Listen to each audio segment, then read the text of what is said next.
إن الحمد لله نحمده ونستعينه ونستغفره ونعوذ بالله من شرور أنفسنا ومن سيئات أعمالنا.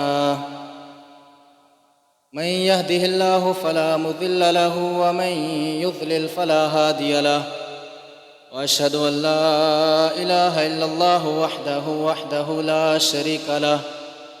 وأشهد أن محمدًا عبده ورسوله. يا أيها الذين آمنوا اتقوا الله حق تقاته ولا تموتن إلا وأنتم مسلمون.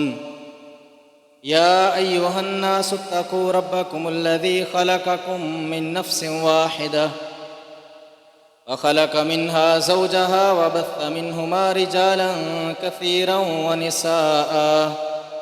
واتقوا الله الذي تساءلون به والأرحام إن الله كان عليكم رقيبا. يا أيها الذين آمنوا اتقوا الله وقولوا قولا سديدا يصلح لكم أعمالكم ويغفر لكم ذنوبكم ومن يطع الله ورسوله فقد فاز فوزا عظيما. أما بعد فإن خير الحديث كتاب الله وخير الهدي هدي محمد صلى الله عليه وسلم وشر الأمور محدثاتها وكل محدثة بدعة وكل بدعة ضلالة وكل ضلالة في النار. فقد قال الله عز وجل في كتابه العزيز الذي خلق الموت والحياة ليبلوكم أيكم أحسن عملا وهو العزيز الغفور.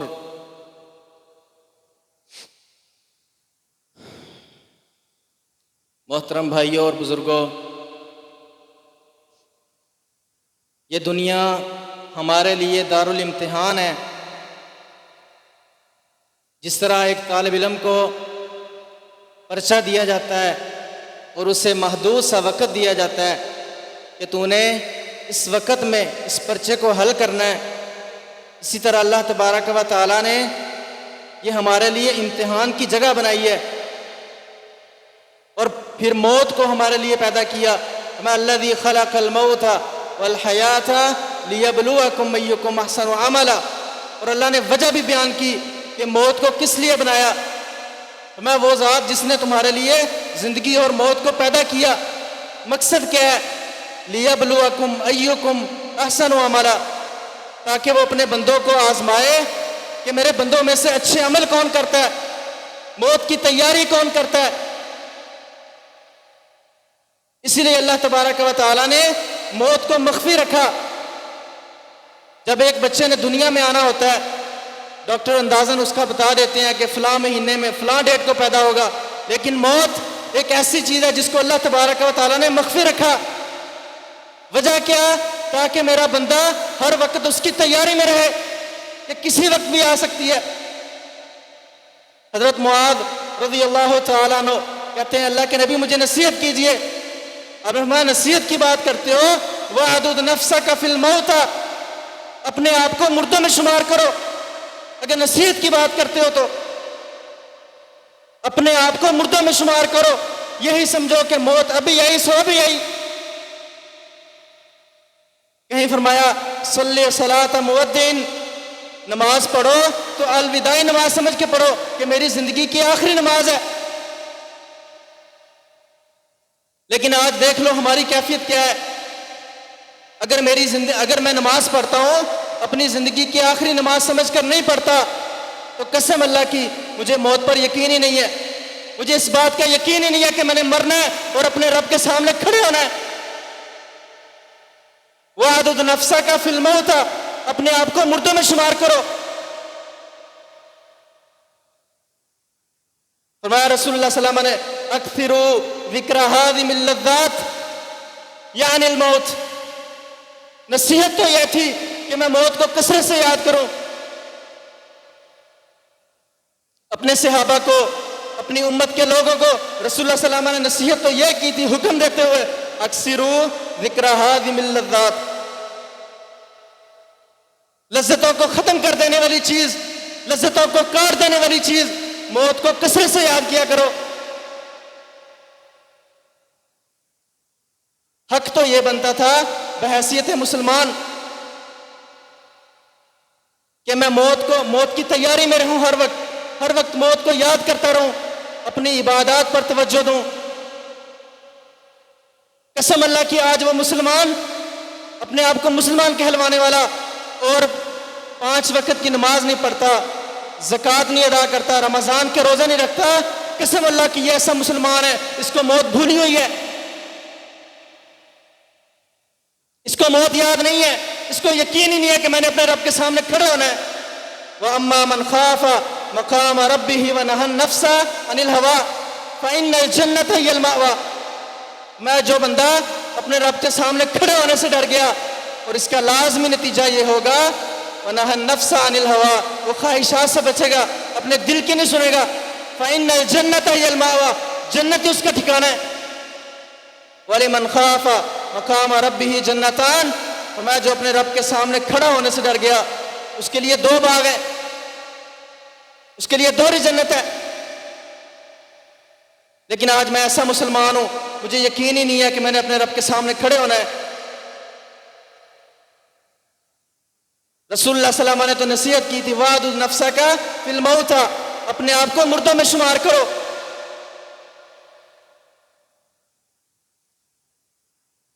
فرمایا رسول اللہ صلی اللہ علیہ وسلم نے الشیخ یکبر ویضعف جسمہ وقلبہ شاب علی حب اثنین، فرمایا آدمی بوڑھا ہوتا ہے، بندہ بوڑھا ہوتا ہے، جسم اس کا کمزور ہو جاتا ہے، عقل کام کرنا چھوڑ دیتی ہے، لیکن حالت یہ ہوتی ہے وقلبہ شاب علی حب اثنین، لیکن دل اس کا 2 چیزوں پر ہمیشہ جوان رہتا ہے،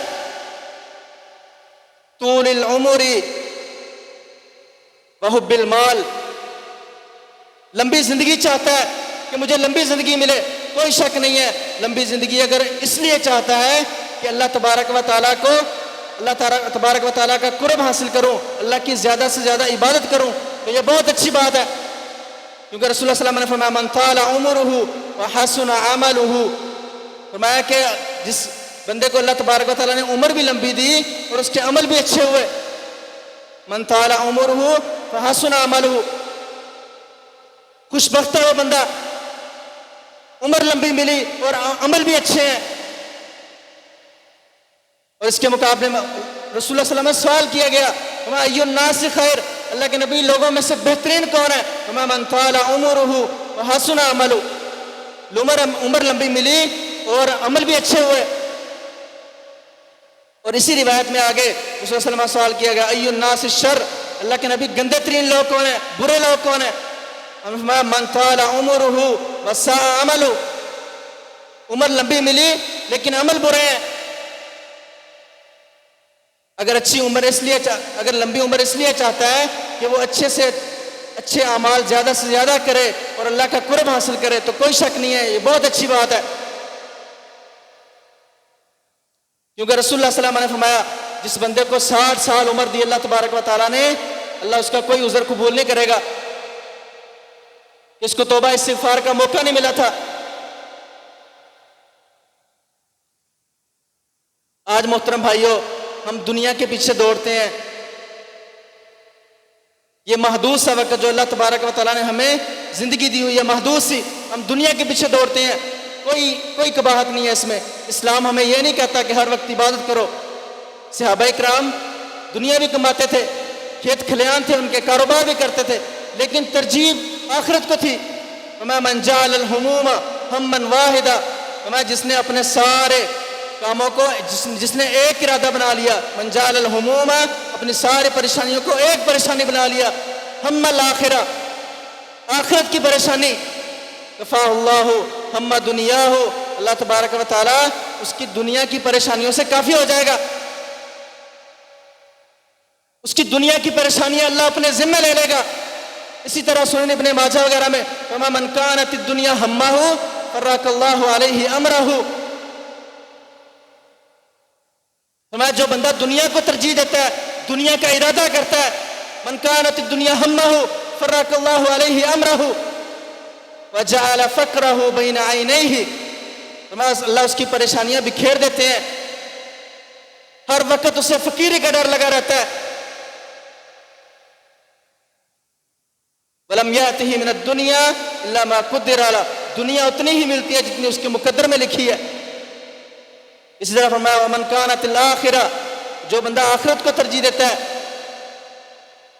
جمع اللہ لہ امرہ وجعل غناہ فی قلبہ واتته الدنیا وہی راغمہ. جو بندہ آخرت کو ترجیح دیتا ہے، اللہ تبارک و تعالیٰ اس کی پریشانیاں سمیٹ لیتے ہیں، اپنے ذمہ لے لیتے ہیں. کفاہ اللہ ہم دنیاہ، اللہ اس کی دنیا کی پریشانیوں کو کافی ہو جاتے ہیں. اور وجعل غناہ فی قلبہ، اس کے دل میں تونگری ڈال دیتے ہیں، گناہیں ڈال دیتے ہیں.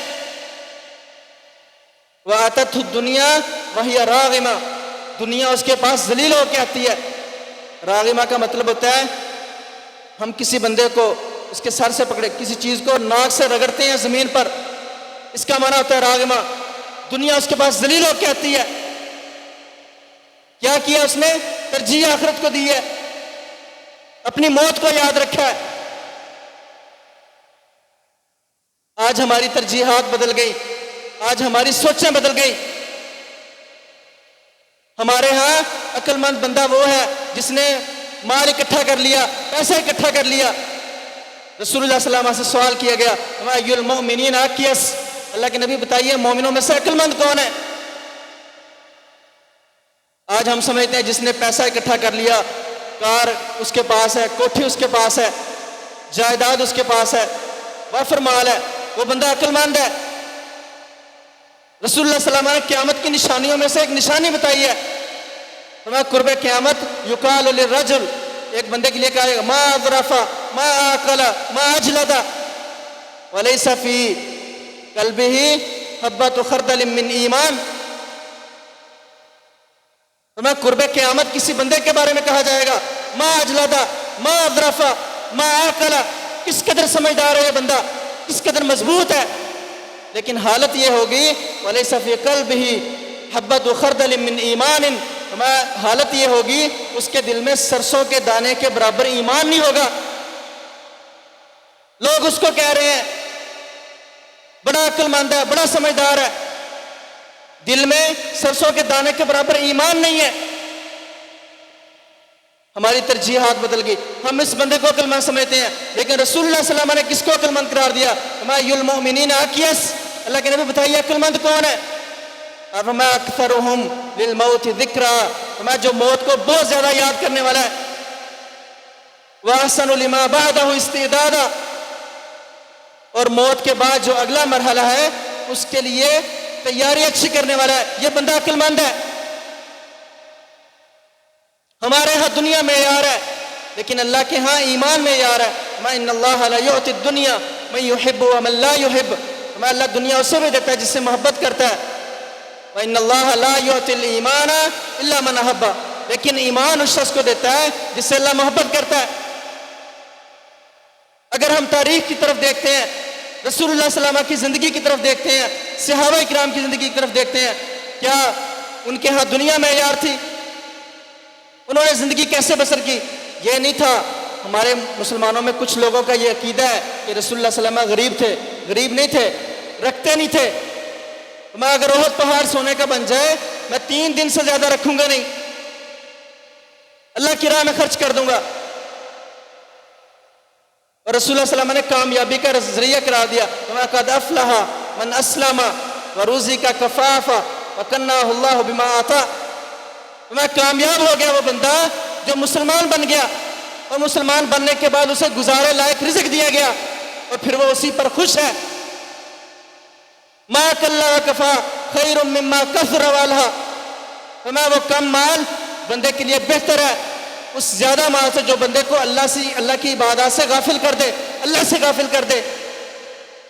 اللہ نے قرآن مجید میں مومنین کی صفات بیان کرتے فرمایا رجال اللہ تلہیہم تجارت ولا بیع عن ذکر اللہ واقام الصلاۃ وایتاء الزکاۃ. فرمایا اللہ کے بندے تو وہ ہیں لا تلہیہم تجارت، کوئی تجارت انہیں غافل نہیں کرتی، ان ذکر اللہ، اللہ کے ذکر سے، و اقام الصلاۃ، نہ نماز قائم کرنے سے اور نہ ہی زکوٰۃ ادا کرنے سے۔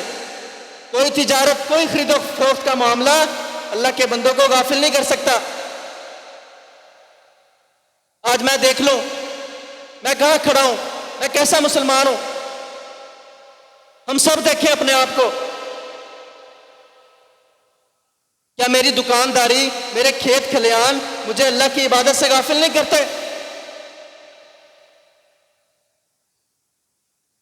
اللہ کے ذکر سے غافل نہیں کرتے؟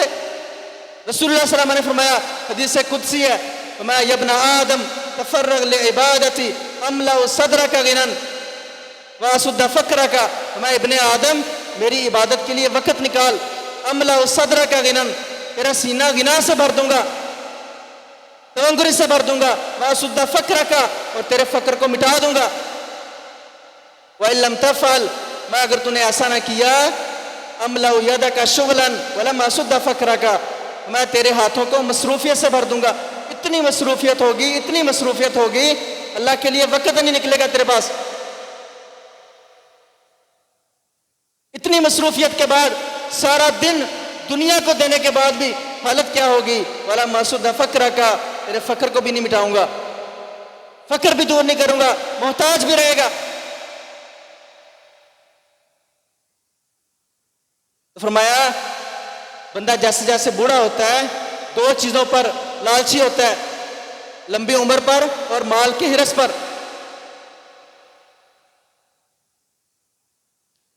اسی طرح فرمایا رسول اللہ صلی اللہ علیہ وسلم نے، اثنتان یکرہما ابن آدم، فرمایا دو چیزیں ایسی ہیں ابن آدم جسے ناپسند کرتا ہے، الموت یکرہ الموت والموت خیر اللہ من الفتنہ، فرمایا موت کو ناپسند کرتا ہے، حالانکہ موت جو ہے وہ دنیا کی آزمائشوں سے بہتر ہے اس کے لیے۔ اس کے لیے بہتر ہے جو موت کی تیاری کرتا ہے، احسن لما بعدہ استعدادا، ہر بندے کے لیے بہتر نہیں ہے۔ رسول اللہ صلی اللہ علیہ وسلم نے فرمایا موت الفجاۃ راحت للمؤمن، فرمایا اچانک موت جو ہے وہ مومن کے لیے راحت ہے۔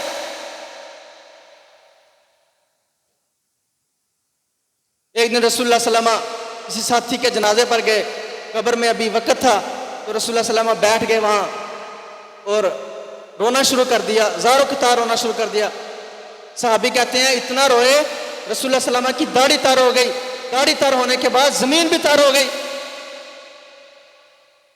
فرماتے ہیں یا اخوانی اعدوا لمثل ھذا، اے میرے دوستو، اے میرے بھائیو، اس قبر کی تیاری کرو۔ آج میں دیکھوں، ہم سب اپنے آپ کو دیکھیں، ہم کہاں پہ کھڑے ہیں۔ اگر میں سوچوں کہ میں ابھی اس وقت مر جاؤں تو میں کہاں جاؤں گا، اللہ کے سامنے کیا جواب دوں گا؟ رسول اللہ صلی اللہ علیہ وسلم نے فرمایا، ترمذی وغیرہ کی روایت ہے، فرمایا لن تزول قدم عبد حتی یسأل عن ثلاث، میں ابن آدم قدم نہیں ہلا سکے گا اللہ کے سامنے جب تک تین باتوں کا جواب نہ دے دے۔ ان عمرہ فیما افنا، جو میں نے تجھے 50 60 70 سال عمر دی تھی کہاں گزار کے آیا، کیا کیا تو نے میرے لیے؟ وان شبابہ فیما ابلا، اور جو تجھے جوانی دی تھی وہ کیسے بسیدہ کی؟ اگر آج میرے دل میں یہ ڈر پیدا ہو جائے کہ کل میں نے مرنا ہے یا پرسوں میں نے مرنا ہے، وقت مجھے پتہ چل جائے تو میری کیفیت کیا ہوگی؟ میں مصلی سے نہیں اٹھوں گا۔ کیا تیاری ہے میری آخرت کے لیے، اللہ کے سامنے کھڑے ہونے کے لیے؟ میں قدم نہیں ہلا سکے گا ابن آدم جب تک تین باتوں کا جواب نہ دے دے۔ اور تیسری بات، ماذا عمل فیما علم، جو تیرے پاس علم تھا اس پر عمل کتنا کیا؟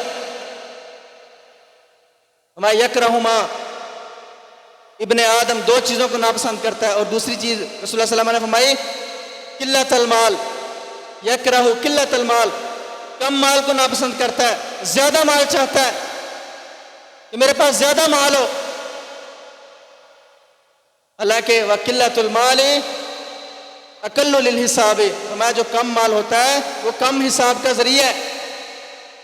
ایئرپورٹ پر ایک بندہ اترتا ہے، اس کے پاس ایک شاپر ہے، اس میں ایک سوٹ ہے، وہ فوراً سے نکل جاتا ہے۔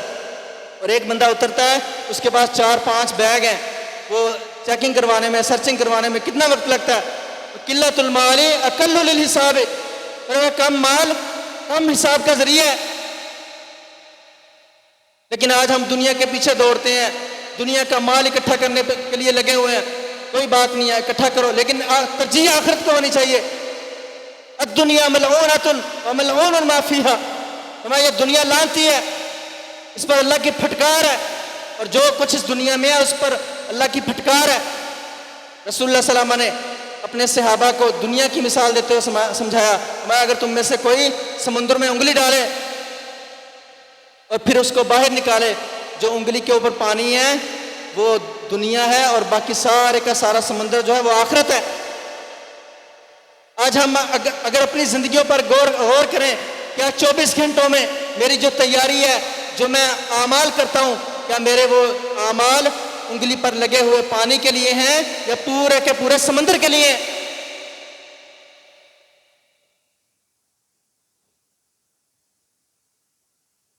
الذی خلق الموت والحیات، فرمایا اللہ نے زندگی اور موت بنائی تاکہ وہ تمہیں آزمائے کون اچھے عمل کرتا ہے. اللہ تبارک و تعالیٰ نے آج ہمیں موقع دیا ہوا ہے، ایسا نہ ہو یہ موقع ہم سے چھن جائے اور پھر پچھتاوے کے علاوہ کچھ نہ بچے ہمارے لیے، ہمارے پاس.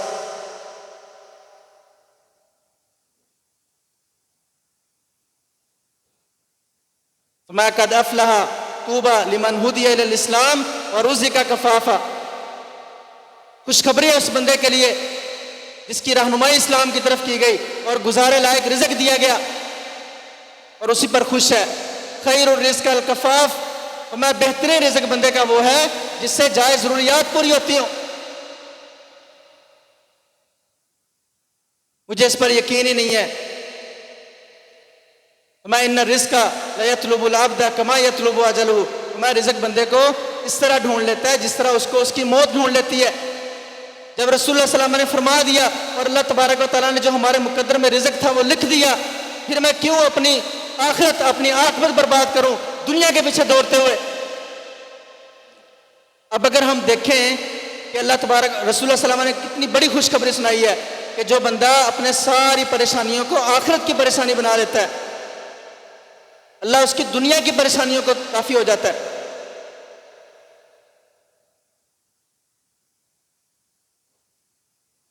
کیا ہم نہیں چاہتے کہ اللہ ہماری دنیا کی پریشانیوں کو کافی ہو جائے؟ اگر ہم ساری پریشانیوں کو ملا کر آخرت کی پریشانی بنا لیں تو دنیا کی پریشانیوں تو اللہ اپنے ذمہ لے لے گا.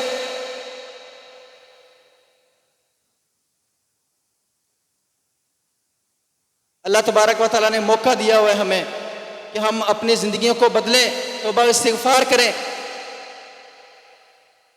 اللہ تو اپنے بندوں کے ساتھ بڑا رحیم ہے. فرمایا کہ ان العبد اذا اعترف ذنبا ثم تاب تاب اللہ علیہ. فرمایا جب بندہ اپنے گناہ کا اعتراف کرتا ہے اور پھر اللہ سے معافی مانگتا ہے، اللہ اسے معاف کر دیتے ہیں. التائب من الذنب کمن لا ذنب له، فرمایا گناہ سے توبہ کرنے والا ایسے ہے جیسے اس نے گناہ کیا ہی نہیں. آج ضرورت ہے ہمیں اپنی زندگیوں کو بدلنے کی، اپنی آخرت کی فکر کرنے کی، اپنی اصلاح کرنے کی، اپنی نمازوں کو درست کرنے کی، اللہ کی عبادات کو درست کرنے کی. اگر ہم یہ کام کریں گے تو ہمیں موت کا یقین ہے، اگر ہم یہ کام نہیں کرتے تو ہمیں موت کا یقین ہی نہیں ہے. اللہ تو اپنے بندوں پر اتنا رحیم ہے. رسول اللہ صلی اللہ علیہ وسلم نے فرمایا ان صاحب الشمال لا يرفع القلم عن العبد المسلم المخطئ 6 ساعات. میں جو بائیں جانب بیٹھا فرشتہ جو بندے کی غلطیاں لکھتا ہے، گناہ لکھتا ہے، میں وہ 5 گھڑیوں تک 6 ساعات 6 گھڑیوں تک قلم کو اٹھائے رکھتا ہے غلطی لکھنے کے لیے. میں اگر اس دوران بندہ 6 گھڑیوں کی مقدار نہیں بتائی، میں اگر اس دوران بندہ توبہ کر لیتا ہے یا اپنے گناہ پر پشیمان ہو جاتا ہے، شرمندگی اختیار کرتا ہے، تو اللہ تبارک و تعالیٰ وہ فرشتہ اس غلطی کو نہیں لکھتا. میں اگر وہ نہیں توبہ استغفار کرتا تو وہ فرشتہ ایک غلطی لکھتا ہے. اللہ تو اپنے بندوں کے ساتھ اس قدر رحیم ہے اور اللہ اپنے بندے کی توبہ کے ساتھ خوش ہوتا ہے. آج وقت ہے ہمارے پاس، ایسا نہ ہو جن کا ہمارا حال وہی ہو جن کا اللہ تبارک و تعالیٰ نے قرآن مجید میں نقشہ کھینچا ہے. پھر کہیں گے اللہ تبارک و تعالیٰ ہمیں مہلت دے دے، اچھے عمل کر کے آئیں گے، نعمل صالحا، اچھے عمل کر کے آئیں گے. قال اخسؤوا فيها ولا تكلمون، اللہ کہے گا جاؤ ذلیل ہو جاؤ، مجھے تم سے بات نہیں کرنی۔ تو محترم بھائیو، رسول اللہ صلی اللہ علیہ وسلم نے حضرت عبداللہ بن عمر رضی اللہ تعالیٰ عنہ کو نصیحت کی تھی۔ فرمایا، عبداللہ بن عمر فرماتے ہیں رسول اللہ صلی اللہ علیہ وسلم نے میرا کندھا پکڑا، فرمایا کن فی الدنیا کأنک غریب او عابر سبیل، عبداللہ دنیا میں ایسے ہو جا جس طرح تو اجنبی ہے یا راہ چلتا مسافر ہے۔ عبداللہ بن عمر رضی اللہ تعالیٰ عنہ نے اس قدر نصیحت پکڑی، اس قدر نصیحت پکڑی، کہتے ہیں راوی کہتے ہیں اذا اصبحت، عبداللہ بن عمر خود کہتے ہیں فرمایا اذا اصبحت فلا تنتظر المساء واذا امسیت فلا تنتظر الصباح، اس قدر نصیحت پکڑی، کہتے ہیں کہ جب تو صبح کر لے شام کا انتظار نہ کرنا، اور جب تو شام کر لے کہ صبح کا انتظار نہ کرنا کہ میں شام تک زندہ رہوں گا۔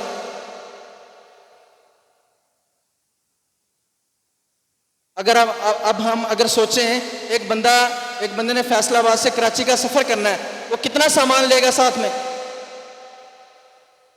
کن فی الدنیا کأنک غریب او عابر سبیل، عبداللہ دنیا میں اس طرح ہو جا جس طرح کہ تو اجنبی ہے یا راہ چلتا مسافر ہے۔ تو محترم بھائیو، ہمیں بھی رسول اللہ صلی اللہ علیہ وسلم کی اگر ہم اسوہ حسنہ کو دیکھتے ہیں، زندگی کو دیکھتے ہیں، اس کو دیکھتے ہوئے زہد والی زندگی گزارنی چاہیے۔ زیادہ سے زیادہ کوشش یہی ہونی چاہیے کہ میں اللہ کی راہ میں خرچ کروں۔ رسول اللہ صلی اللہ علیہ وسلم اب یہی کیا کرتے تھے، رکھتے نہیں تھے مال، یہ نہیں تھا کہ تھا نہیں ان کے پاس، تھا لیکن رکھتے نہیں تھے، اللہ کی راہ میں خرچ کرتے تھے۔ اللہ تبارک و تعالیٰ سے دعا ہے اللہ تبارک و تعالیٰ ہمیں زہد والی زندگی نصیب فرمائے، اللہ تبارک و تعالیٰ ہمیں تقوی نصیب فرمائے۔ اقول قولی ھذا استغفر اللہ لی ولکم۔